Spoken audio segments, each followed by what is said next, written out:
Bom dia, boa tarde, boa noite, por que não? Boa madrugada, amigos e amigas que vêm seguindo o meu canal Abia Yala, isto é Comunicação Popular, Nômade e Pluriversal.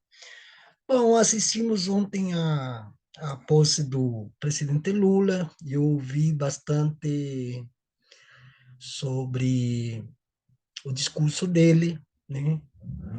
É um discurso moderador, né? A Realpolitik, né? Como se chama conceitualmente,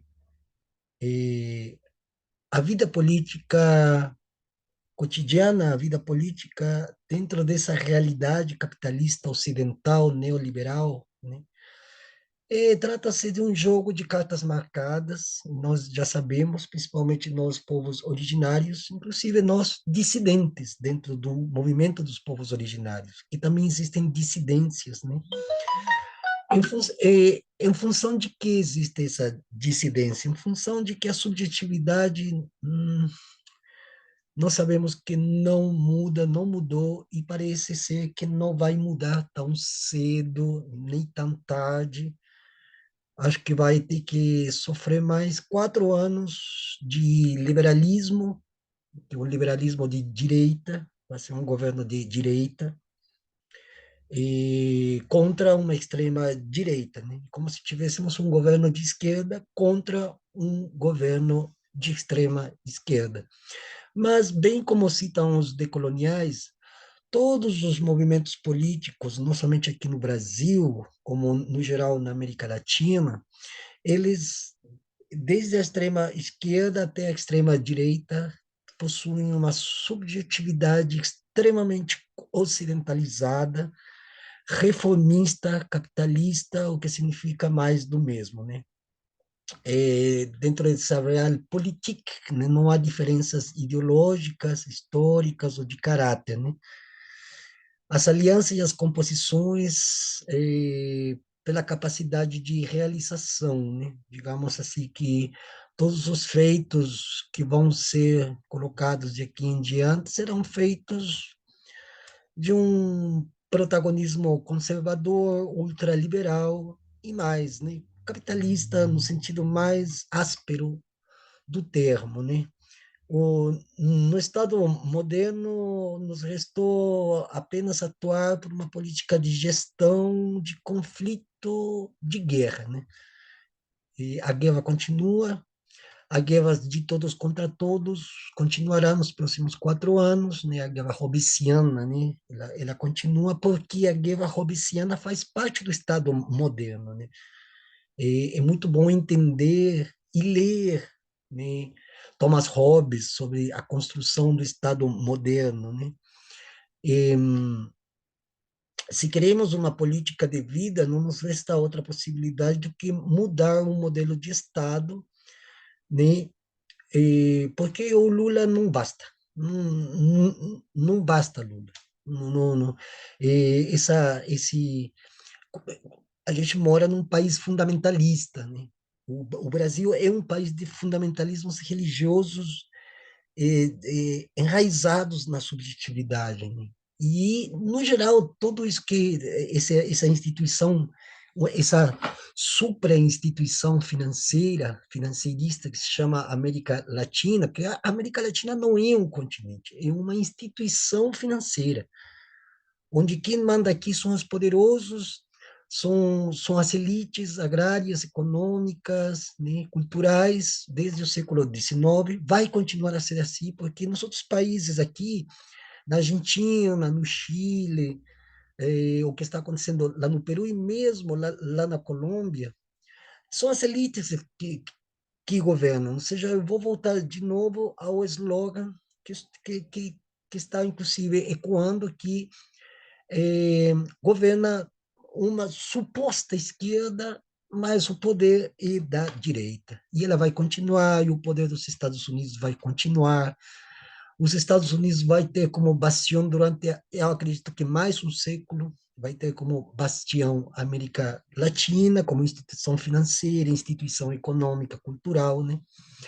Então, nós não temos muito o que fazer, principalmente porque a Europa se ajoelhou diante dos Estados Unidos, então também continua a Europa como instituição financeira original, continua subjugada aos interesses norte-americanos, né?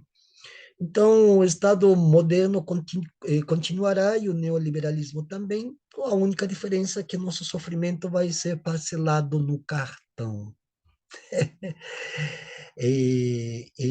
Isso aqui é incrível, né? E aí tem uma coisa muito interessante, que é a fala do Lula sobre um país, um só país, uma só nação. Isso tirou por águas abaixo qualquer tentativa de criar um Estado plurinacional que, dentro das lutas dos povos originários, dissidentes, né? Nós que somos dissidentes, eu sou um dissidente, né? A luta por estabelecer um Estado plurinacional, que seria o justo, né? Não vai ter, não vai ter condição nenhuma de fazer nesses 4 anos, nenhuma discussão. Vou ser bem sincero para os meus amigos aqui do meu canal, minhas amigas e amigas, eh, quem vai ser ministra dos povos originários em Brasília é somente aparência, porque o Estado moderno ele vive de aparências, né? Assim como o Brasil vive de aparências, né? Que se a gente começar a puxar o tapete está errado, né? Levantar o tapete, nós vamos ver a podridão que tem embaixo, né? E é uma podridão secular, 5 séculos e nada foi feito como deveria ter sido feito. O fato de que tenham pessoas pretas, identitárias, empregada doméstica, em alguns setores ligados a esse poder, não significa nada, porque não basta, não basta. Né? E então toda tentativa de criar um outro tipo de Estado, já sinceramente não. Olha, os otimistas não mudam o mundo. Os otimistas não mudam o mundo. Né?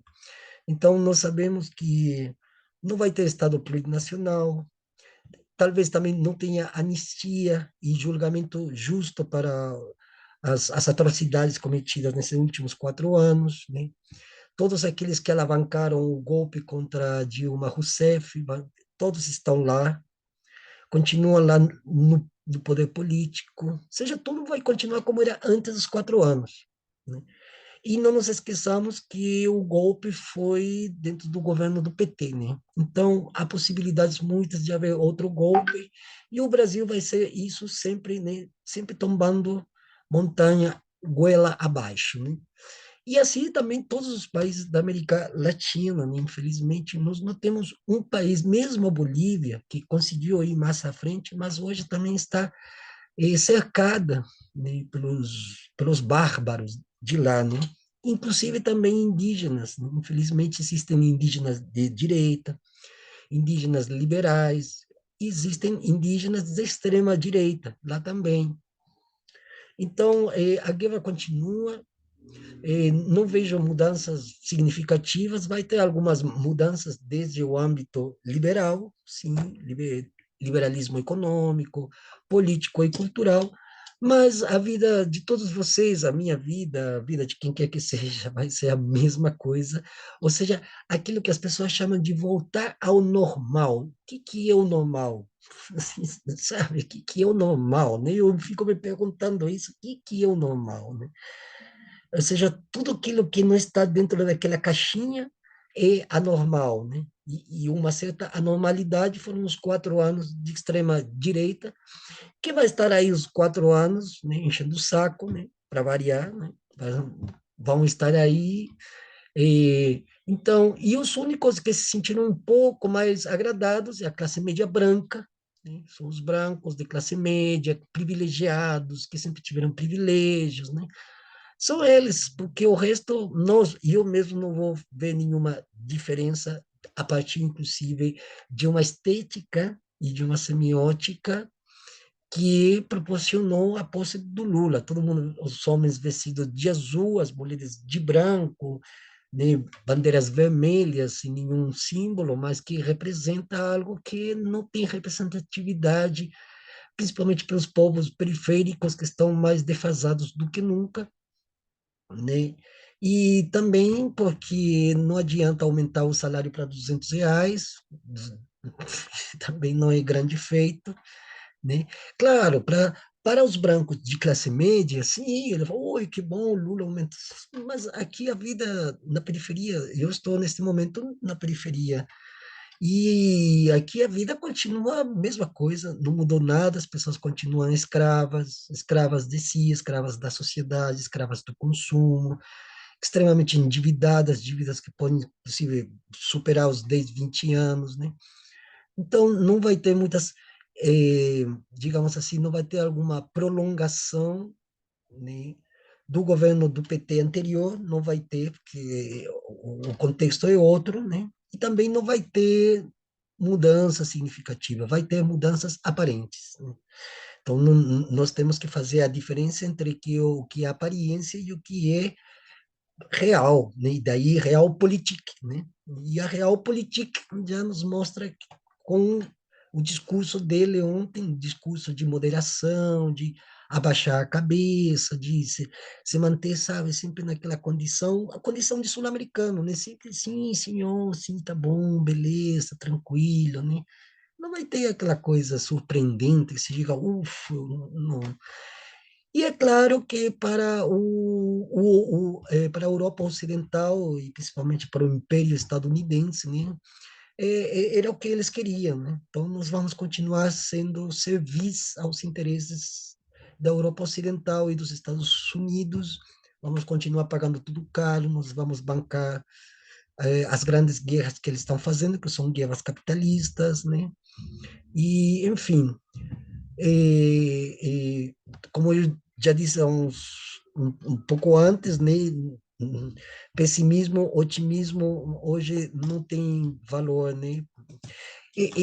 Incrível, inclusive, eu vou comentar algo aqui que é surpreendente, né? Que é a questão de que é, teve muito mais afluência de público e barulho a virada de ano do que a posse do Lula. Aqui onde estou, aqui no ABC, não teve grande repercussão, nem foram soltados foguetes, nem bombas, né?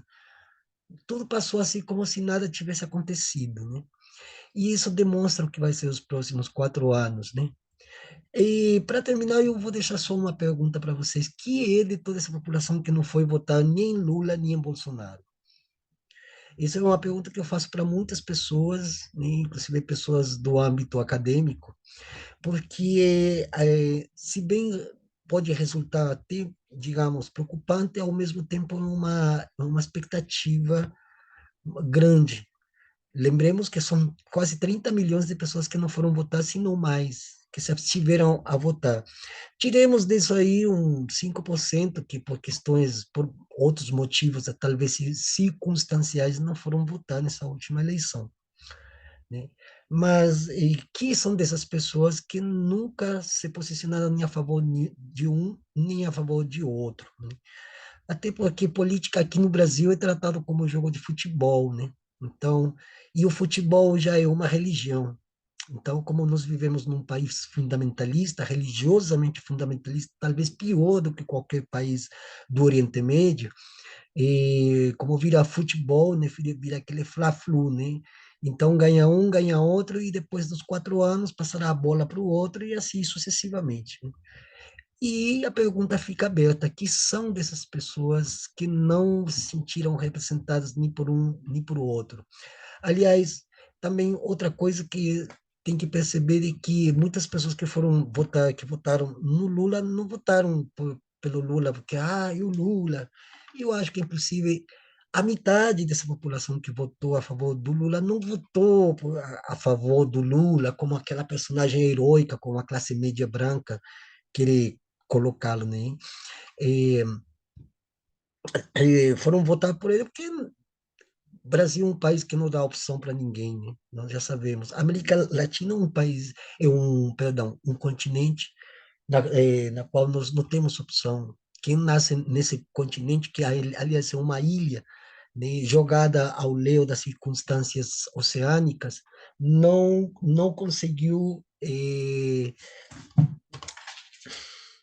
não conseguiu até hoje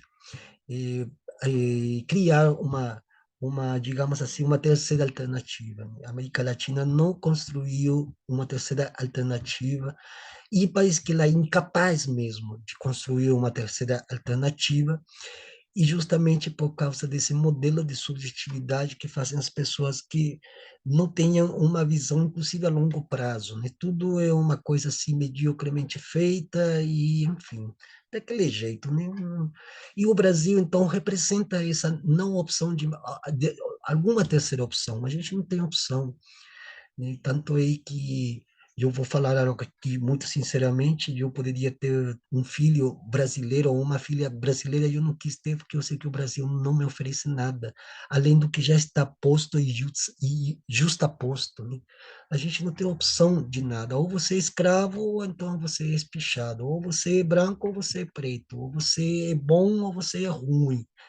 Ou você é a favor do demônio, ou a favor de um Deus que nunca existiu e que nunca vai existir, a não ser na mente paranoica e neurótica de milhares de habitantes que moram nesse continente, que já nasceram num continente praticamente já arrasado, defasado, com 70% já da Amazônia totalmente queimada, destruída, sem condição nenhuma de voltar, inclusive, a ser aquilo que parece ser, né, como redenção dos povos, nem a natureza se redime mais, né, infelizmente.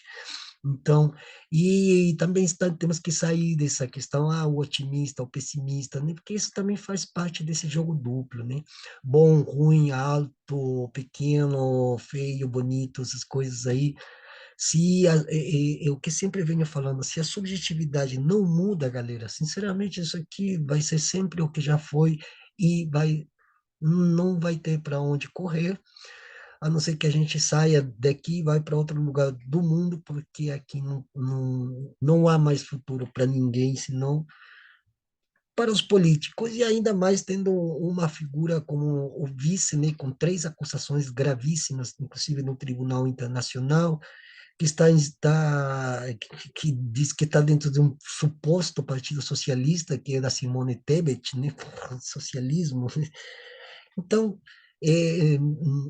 todas as teorias socialistas, comunistas, marxistas, sei lá, chamem-no como vocês queiram, aqui não tem fruição, porque nós moramos em terra de ninguém e, ao mesmo tempo, é de alguns poucos, e o resto vai ter que abaixar a cabeça e ficar em silêncio, coisa que eu não vou fazer nesses próximos 4 anos de jeito nenhum. É isso aí, meus amigos. Bom dia, boa tarde, boa noite, boa madrugada. E vamos continuar aí, compartilhem esse vídeo, façam dos comentários aqui, eh, podem comentar, podem, né? Mas sempre quando se tiver algum comentário, por favor, tragam argumentos, porque os próximos 4 anos sem argumentos vai ser mais do mesmo. Muito obrigado e até a próxima.